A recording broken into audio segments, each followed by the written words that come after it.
आदिनाथ की भक्ति देखकर भगवान प्रसन्न हो जाते हैं, लेकिन अभी आदिनाथ की आखिरी परीक्षा बाकी थी। आदिनाथ तपस्या कर ही रहा था कि उसी पल आसमान के बादल उमड़ घुमड़ कर गरजने लगे। आसमान से आकाशवाणी हुई, आदिनाथ मेरे प्रिय भक्त, मैं तुम्हारी तपस्या से खुश हुआ। तुम क्या चाहते हो आदिनाथ? मैं तुम्हें मनचाहा वरदान दूंगा। हे प्रभु, कहाँ है आप? मुझे दर्शन दीजिए। मेरी आंखें आपके दर्शन को तरस गई है। मैं आपको देखना चाहता हूँ।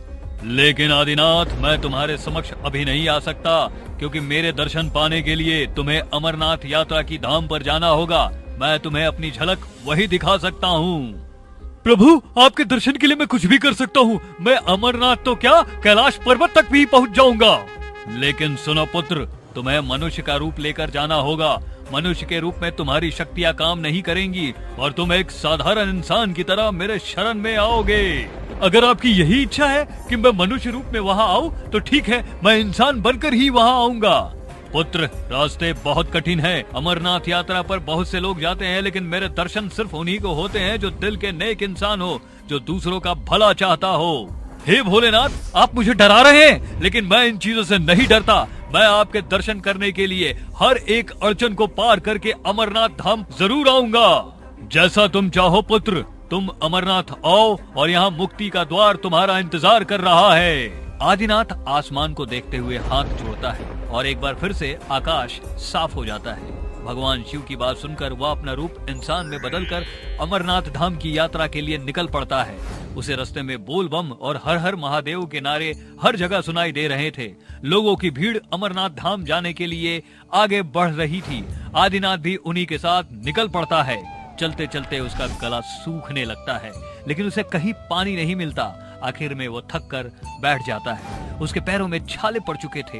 वह कुछ देर बैठकर आराम कर ही रहा होता है कि तभी लंगड़ा व्यक्ति उससे मदद मांगते हुए कहता है, हे भले इंसान, मेरी जरा मदद कर। मुझे अमरनाथ धाम ले चल। भगवान शिव तेरा कल्याण करेंगे।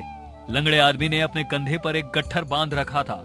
लंगड़े व्यक्ति की हालत देखकर आदिनाथ उसकी मदद के लिए सोचता है। वह गट्ठर को अपने सर पर रखकर और उस आदमी की मदद करते हुए अमरनाथ की ओर निकल पड़ता है। उसे प्यास जोरों से लगी हुई थी, लेकिन फिर भी वह उस व्यक्ति का गट्ठर उठाकर चल पड़ता है और उस आदमी को भी अपने साथ ले जाता है। अमरनाथ पहुंचने पर आदिनाथ और वो इंसान दोनों मंदिर में शिवलिंग की पूजा करके कुछ देर वहीं ठहरते हैं और शाम होने पर वापस लौटने का विचार करते हैं। वो दोनों आपस में बातचीत करते हुए कहते हैं, मेरी जिंदगी का आज सबसे बड़ा सपना पूरा हो गया। आज महादेव के दर्शन पाकर मैं धन्य हो गया। बात तो आपने बिल्कुल पते की है। कितना सुकून है यहाँ ठंडी वादियाँ और भगवान शिव का मनमोहक रूप देखकर कोई भी मंत्र मुग्ध हो जाए। हर हर भोले, हर हर महादेव। आदिनाथ उस लंगड़े व्यक्ति को लेकर वापस वहां से चल पड़ता है और उसे ट्रेन में बिठाकर विदा कर देता है और खुद पाताल लोक जाकर अपने असली रूप में आ जाता है। पाताल लोक पहुंचने पर वह फिर से भगवान शिव का ध्यान लगाता है। इस बार उसकी तपस्या को देखकर भगवान शिव खुद अपने असली रूप में उसके सामने प्रकट होते हैं। उनका अद्भुत रूप देखकर वह दंग रह जाता है और हड़बड़ाते हुए कहता है, मुझे मेरी आंखों पर विश्वास नहीं हो रहा है। क्या आप सचमुच मेरे समक्ष खड़े हैं? प्रभु, मुझे यकीन नहीं हो रहा है। आदिनाथ, तुम अपनी परीक्षा में सफल रहे। लेकिन प्रभु, कौन सी परीक्षा? क्या तुम्हें वो लंगड़ा व्यक्ति याद है? वह लंगड़ा व्यक्ति कोई और नहीं, मैं ही था। मैं तुम्हारी परीक्षा ले रहा था।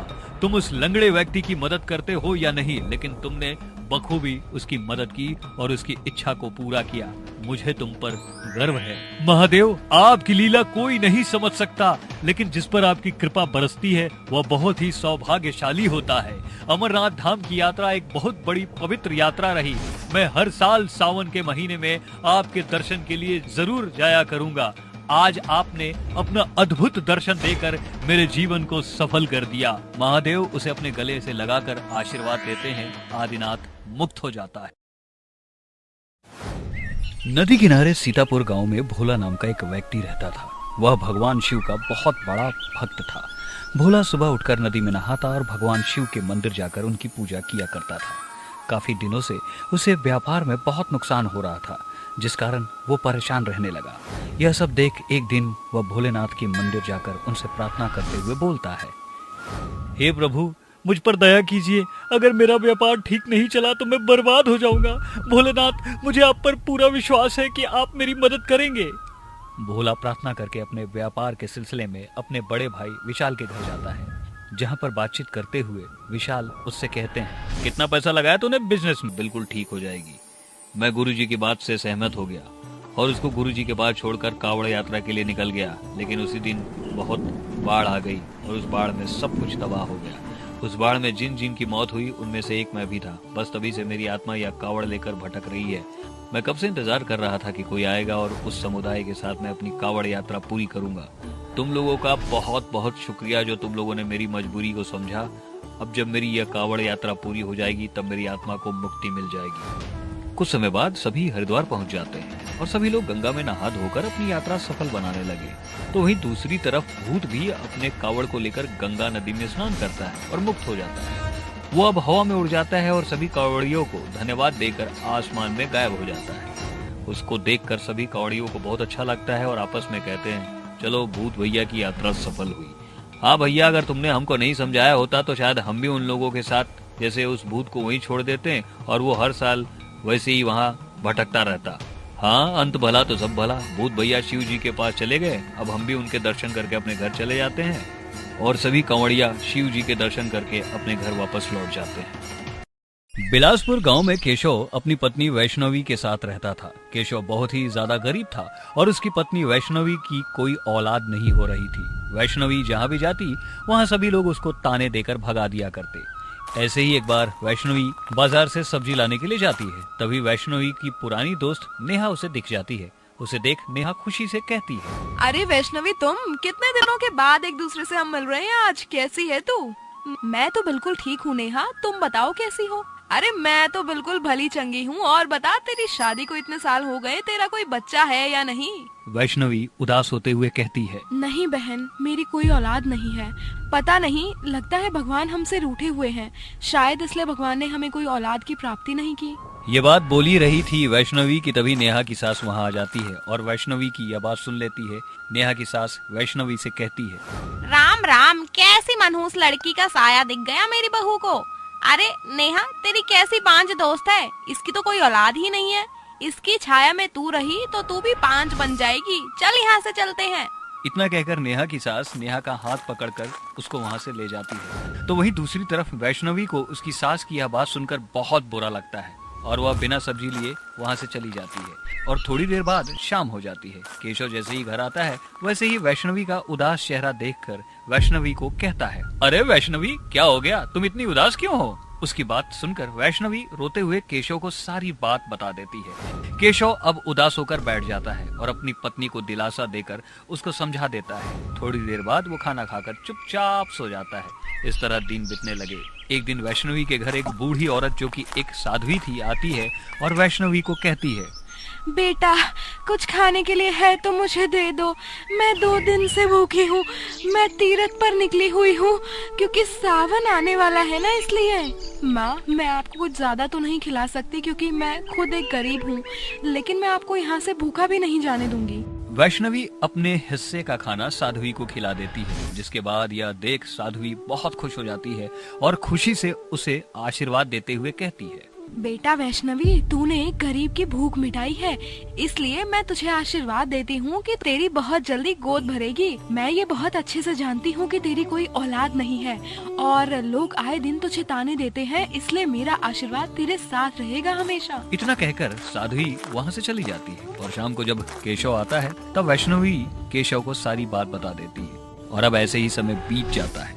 कुछ दिनों बाद वैष्णवी को यह मालूम चलता है कि वह गर्भावस्था की हालत में है, वह पेट से है। यह खबर सुनकर केशव बहुत खुश हो जाता है और अपनी पत्नी के साथ खुशी से रहने लगता है। ऐसे ही अब दिन बीतने लगे और एक सुबह जब केशव अपने काम पर जा रहा होता है कि तभी केशव का एक्सीडेंट हो जाता है और उस एक्सीडेंट में केशव की मृत्यु हो जाती है। यह बात जब वैष्णवी को मालूम चलती है तब वैष्णवी फूट फूट कर रोने लगती है और वह अपनी पति की चिता को जलाकर उसका अंतिम संस्कार कर देती है। बेचारी वैष्णवी अब बिल्कुल अकेली पड़ गई थी। वैष्णवी के पास अब ना तो कुछ खाने के लिए था, सावन का महीना आ चुका था। भारी बारिश होने के चलते वैष्णवी के घर की छत धीरे धीरे टपकने लगी। बेचारी वैष्णवी बहुत ही ज्यादा दुख झेलने लगी कि तभी एक दिन वहाँ नेहा आती है और वैष्णवी से कहती है, वैष्णवी, कैसी हो तुम? मैं बिल्कुल ठीक हूँ और तुझे पता है मैं पेट से भी हूँ।